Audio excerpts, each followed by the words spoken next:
At my husband's grave, my own sister leaned close and whispered, "He left me everything, not you." She waved a paper in my face, her smile sharp and cruel. But then, the lawyer standing behind us spoke clearly, and his words cut through the silence like a knife. "That document is fake. If you want to hear how I uncovered the truth and stood my ground when my own sister tried to steal everything, subscribe to the channel and tell me in the comments where you're watching from." My name is Laura Bennett. I am 52 years old, and on that cold morning, I was burying the man I had loved for over 3 decades.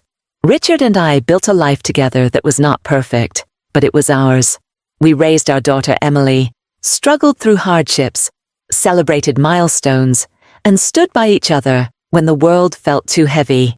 Losing him felt like losing the anchor that had held my life steady. I stood at the graveside clutching a small bouquet of white lilies, Richard's favorite.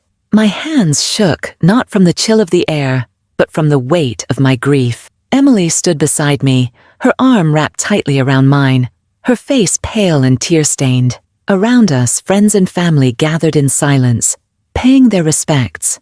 The air carried the low hum of murmured prayers, the rustle of coats, and the dull thud of soil falling into the ground. But even in that moment of heartbreak, I could feel eyes watching me. My younger sister Clara stood just a few feet away. She looked polished, almost smug, as though this funeral was not a time of mourning, but an opportunity. Clara and I had always had a complicated relationship. She was charming and sharp-tongued, the kind of person who wanted to win every argument, every game, every moment.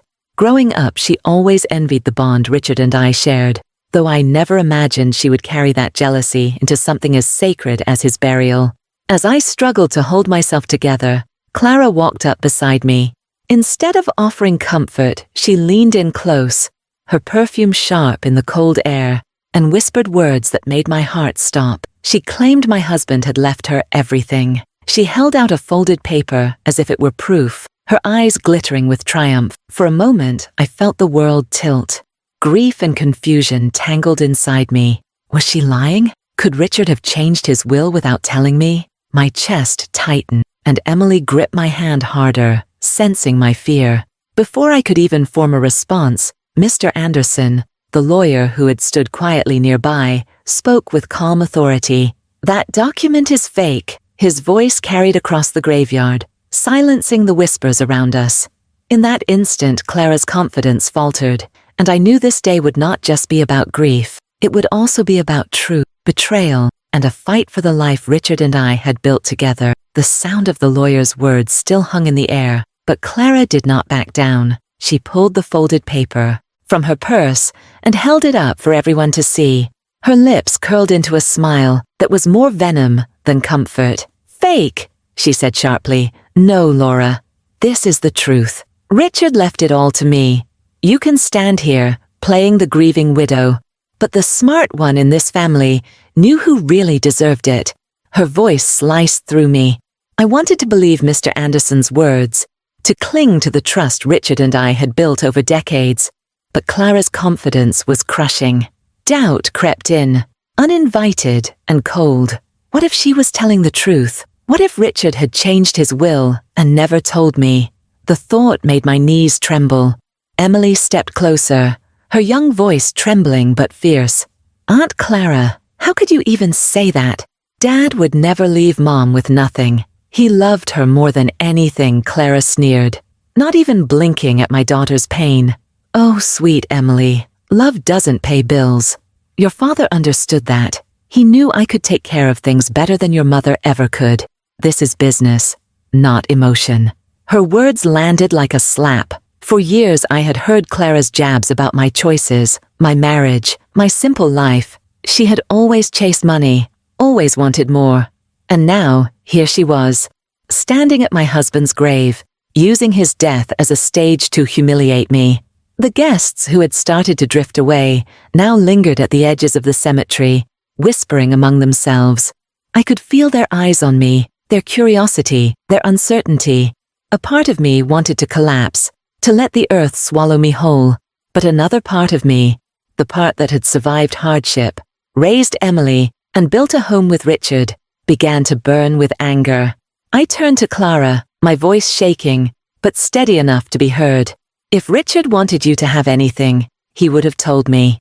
He never hid anything from me. We built our life together. You cannot rewrite that with a single sheet of paper. Clara laughed bitterly. Oh, Laura, you've always been naive. Men tell their wives what they need to hear, but they make their real decisions in private. This paper proves it. She waved it dramatically, and I could see the bold black lines of what looked like Richard's signature. My stomach twisted at the sight. Mr. Anderson stepped forward, his calm demeanor unshaken. Clara, you know as well as I do that legal documents are not validated in cemeteries. If that paper is real, it will be proven in court. But I warn you now, I have the original, and it tells a very different story. Clara's face tightened. She hadn't expected him to challenge her so directly. You're lying. You've always been on Laura's side. Emily's grip on my arm tightened, and she whispered, Mom, don't let her do this. Dad trusted you. Her words gave me the strength I needed. I straightened my back, though my heart still ached. I looked Clara in the eye. You chose the wrong moment to attack me. This day was supposed to be about Richard's memory, about honoring the man we both loved in our own ways. Instead, you've turned it into a circus. You should be ashamed. Clara stepped closer, her eyes flashing. Ashamed? No, Laura. You should be ashamed for thinking you could keep it all to yourself. I won't let you play the victim anymore. I'll fight for what's mine, even if I have to drag your name through the mud to get it. The sting of her words cut deep, but before I could respond, Mr. Anderson placed a firm hand on my shoulder. Laura, you don't need to waste your breath. The truth will speak louder than her lies. I'll make sure of it. But the conflict was far from over. Clara refused to put the paper away. She turned to the small crowd still watching and raised her voice. Everyone here should know the truth. Richard didn't trust Laura with his estate. He gave it to me because I'm the responsible one. She's been lying to you all.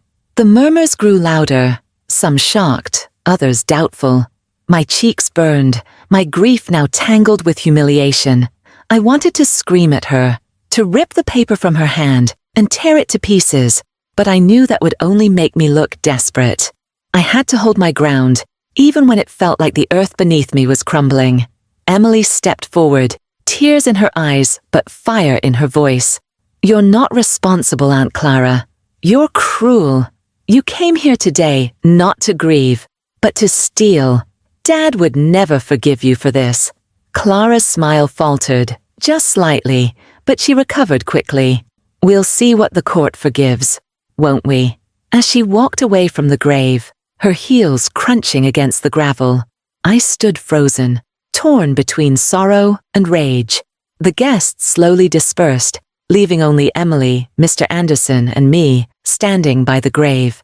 I looked down at the fresh mound of earth and whispered silently to Richard, they won't take what we built.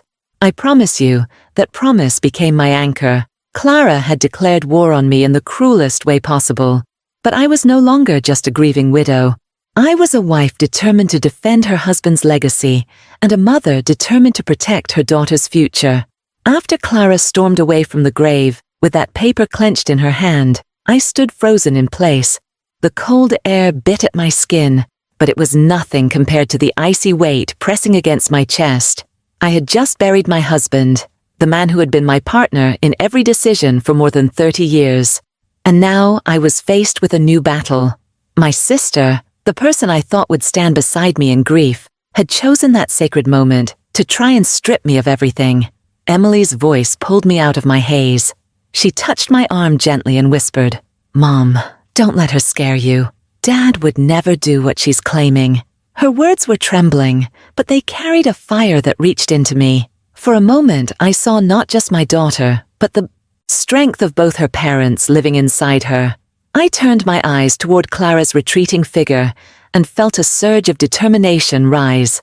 Enough was enough. I had let Clara belittle me for years, calling me soft, saying I lived in Richard's shadow, mocking the quiet stability of my marriage. But this was different. She wasn't just trying to insult me anymore. She was trying to erase me. I steadied my breath and looked at Mr. Anderson, who stood beside me with his ever-calm expression. She thinks she can wave a piece of paper and undo a lifetime of love and trust, I said, my voice shaking with both anger and pain. But she's wrong, he nodded firmly. She is wrong, Laura. I have Richard's official will, signed, sealed, and protected. Clara's paper is nothing more than an attempt to scare you, but we will not let her succeed. For the first time since Richard's passing, I felt my grief give way to something else. Resolve. I thought about the nights Richard and I had stayed up late planning for the future, carefully discussing how to secure Emily's education, how to protect our home, and how to ensure I would be safe if something ever happened to him. Richard trusted me to carry those plans forward. He trusted me because he knew I was strong enough to do it. I could not let Clara's lies dishonor that trust. I looked at Emily, her eyes red from tears, and took her hand. Your father and I built this life together. I won't let her steal it. Not from me and not from you. We'll fight this. Do you hear me? Emily squeezed my hand hard. I hear you, Mom. We'll stand together. That moment was my turning point. I had walked into that cemetery as a broken widow, but I was leaving as something else.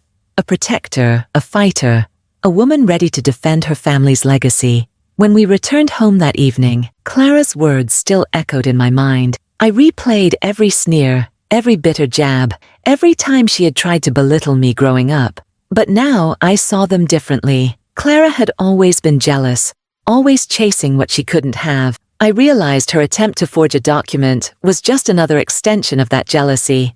But this time, she had underestimated me. Mr. Anderson came by the house later with a thick envelope in his hands. He sat at the kitchen table, the same table where Richard and I had shared countless meals, and spread out the official documents. Laura, he said, Richard left everything to you, with a trust set aside for Emily's future. His signature, the dates, the witnesses, everything is in order. Clara's document is a forgery, and I can prove it. Hearing those words lit a fire inside me. Clara had walked into that graveyard, confident that she could humiliate me, but instead she had exposed herself. Now it was my turn to take control. I told Mr. Anderson firmly, I don't just want to prove her wrong quietly. She tried to shame me at Richard's grave. She made a public spectacle of her lies. I want the truth to be just as loud. He nodded with respect. Then we'll make sure of it. She won't be able to hide behind that paper any longer. That night, as I sat by Richard's photo in the living room, I whispered to him, You trusted me to protect what we built. I promise I won't fail you. The tears came again, but they weren't the same as before. They weren't only tears of grief. They were tears of resolve. Clara had tried to break me when I was at my lowest, but instead she had awakened a strength I thought I had lost. I was ready to face her, ready to stand in front of everyone and expose her lies for what they were. The day of the will reading arrived, and though my body still carried the heaviness of grief, my heart burned with a determination I hadn't felt in years. The lawyer's office was quiet, lined with shelves of thick legal books and family photos from his decades of service. Emily sat beside me, her hand warm in mine, her presence steady. She had become my anchor through every storm, and I knew Richard would have been proud of the woman she was. Clara arrived a few minutes later, her heels clicking against the polished floor, her face painted with confidence. She carried the same folded paper she had waved at the grave, gripping it like a weapon, her eyes locked on mine, and she smirked as though she was already victorious. We'll see today who Richard really trusted, she said. I didn't answer her. I didn't need to. For the first time, I felt no fear when looking at her. I only felt pity for the lengths she had gone to feed her jealousy. Mr. Anderson, calm and professional as always, sat across from us with a sealed envelope in his hands. He looked at both of us before speaking. Before we begin, I need to remind you both that this reading concerns Richard Bennett's official, notarized will. Any other documents presented today will be reviewed, but they will not replace what Richard signed under legal witness. Clara leaned forward quickly, sliding her folded paper across the desk. Then review this first. It's his real decision. He told me he didn't trust Laura with the estate anymore. Mr. Anderson opened the paper slowly, his eyes scanning the lines. I watched his brows furrow as he studied it. Clara shifted in her seat, her smirk growing wider. Confident she had trapped me. Finally, he set it down and folded his hands. "This document is not valid," he said firmly. "The signature does not match Richard's handwriting. The date is inconsistent with his hospitalization records, and most importantly, it lacks the notarization that is legally required. Clara, this paper is a forgery." The words struck the room like thunder. Clara's face flushed red, her smirk crumbling into panic. "That's not true!" He gave it to me himself. "You're lying because you've always favored Laura." Emily leaned forward, her voice sharp with anger. "How dare you? You tried to steal from us at Dad's grave, and now you're lying in this office too. You've lost all dignity." Aunt Clara's eyes darted between us, desperate for someone to believe her. But Mr. Anderson remained steady. "I have known Richard Bennett for over 20 years. I watched him sign his official will myself. And this," he tapped Clara's paper with his finger, "is nothing but a desperate attempt to take what was never yours." Tears welled in my eyes, but they were no longer tears of grief or fear. They were tears of relief. For weeks, I had carried the weight of Clara's words, terrified that she might actually hold the power to erase me from the life Richard and I had built. But in that moment, the truth shone brighter than her lies. Mr. Anderson broke the seal on the official envelope and unfolded the real will. His voice was calm but strong as he read, "I, Richard Bennett, leave my entire estate, property and assets to my wife, Laura Bennett. In the event of her passing, these assets shall be divided in trust for our daughter, Emily Bennett." The room fell silent. Every word felt like Richard himself was speaking to me from beyond the grave, assuring me that his love had never wavered, that his trust in me remained unbroken until the very end. Clara slammed her hand on the desk. "This isn't fair. He told me I deserved something. He promised me." I turned to her, my voice firm though my hands still trembled. "Richard never promised you my life, Clara. He never promised you our home, our work, or our love. What he gave me was not just his estate, but his trust, his loyalty, and his partnership. That is something you could never steal." Emily added, her voice filled with fire, "And you tried to break us apart at his grave. You didn't just lose his estate today, you lost your family." Clara's face twisted, her pride collapsing under the weight of exposure. For years she had hidden behind her bitterness, masking it with charm. But now there was no mask left. Everyone in that room saw her for what she was, a woman willing to forge papers and betray her own sister in a desperate attempt to take what was never hers. She stood abruptly, her chair scraping against the floor. Without another word, she stormed out of the office, her heels clattering angrily down the hall. As the door shut behind her, the room grew quiet again. I looked down at the will resting on the desk and felt my chest loosen for the first time since Richard's death. The fear that had haunted me since Clara's whisper at the graveyard was gone. The truth had prevailed. Emily hugged me tightly, her tears wetting my shoulder. "He never doubted you, Mom. He always trusted you. And now I do more than ever." Mr. Anderson gathered the papers and placed them safely back in the envelope. "Laura, your husband's wishes were clear. He left everything to you because he knew you would protect it and honor his memory. Today, you honored him by standing tall."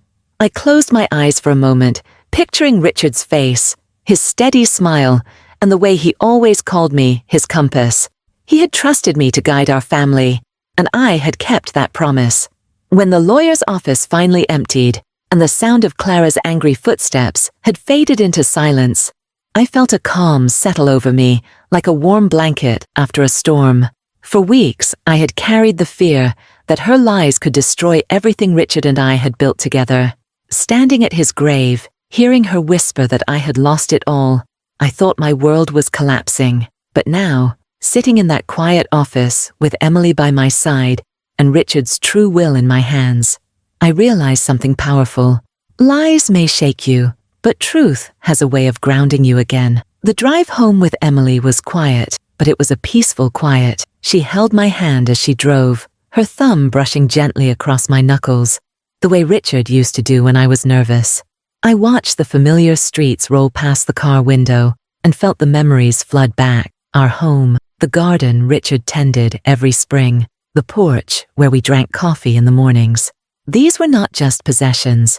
They were pieces of a life we had woven together, pieces no one could ever take away with forged papers or bitter words. When we pulled into the driveway, I paused before stepping out of the car. The house looked the same as always, its windows reflecting the evening sun. But to me, it glowed with a different kind of light. It was not just bricks and wood. It was a symbol of every sacrifice, every late-night conversation, every moment of love that had defined our marriage. Clara had tried to claim it as hers, but standing there, I felt Richard's presence in every corner, reminding me that this place had always been ours. Inside, Emily brewed us tea and placed a framed photo of Richard on the kitchen table. She pushed it toward me and said softly, "Dad trusted you with everything. Today, you showed him you were strong enough to carry it." Her words brought tears to my eyes.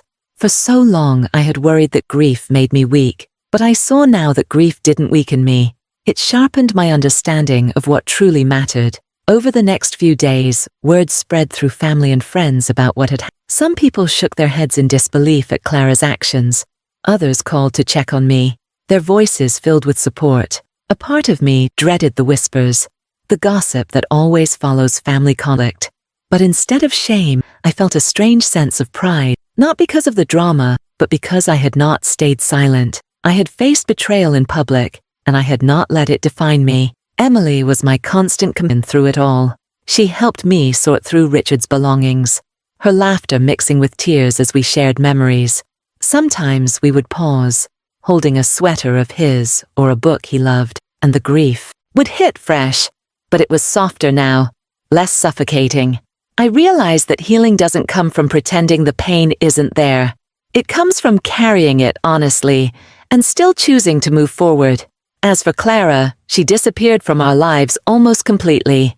She sent one bitter message claiming she had been cheated, but when no one supported her, she went silent. I thought I would feel anger at her absence, but instead I felt relief. I had spent too many years trying to maintain a relationship with her, believing that family ties alone were enough. Now I understood that family is not defined by blood. It is defined by loyalty, by love, and by honesty. And in that definition, Clara no longer had a place. One evening, about a week after the reading, I sat on the porch as the sun dipped below the trees. Emily joined me, placing her head on my shoulder. We watched the sky turn shades of gold and pink, and for the first time since Richard's passing, I felt a moment of peace. I whispered into the evening air, almost as if Richard were sitting beside me. They tried to take what we built, but I kept it safe. I kept my promise to you. Emily heard me and squeezed my hand. "And now we'll carry it forward together," she said. In that moment, I realized the greatest lesson Richard's death and Clara's betrayal had taught me. True strength does not come from money or property. It comes from standing up for what is right, even when you feel broken. It comes from protecting the love and legacy that no one else can touch. Clara's forged paper was nothing more than ink on a page. What Richard and I built together was written in years of devotion, in the daughter we raised, in the home we created. Those things cannot be stolen. They live on, not just in legal documents, but in the hearts of those who honor them. Now, every time I walk through our home or sit in the garden Richard loved so much, I carry with me the certainty that truth outlasts lies. I am no longer just a grieving widow. I am a woman who stood her ground, who honored her husband's memory, and who protected her daughter's future. And that, I believe, is what Richard would have wanted most. If this story moved you, subscribe to the channel and tell me in the comments where you're watching from.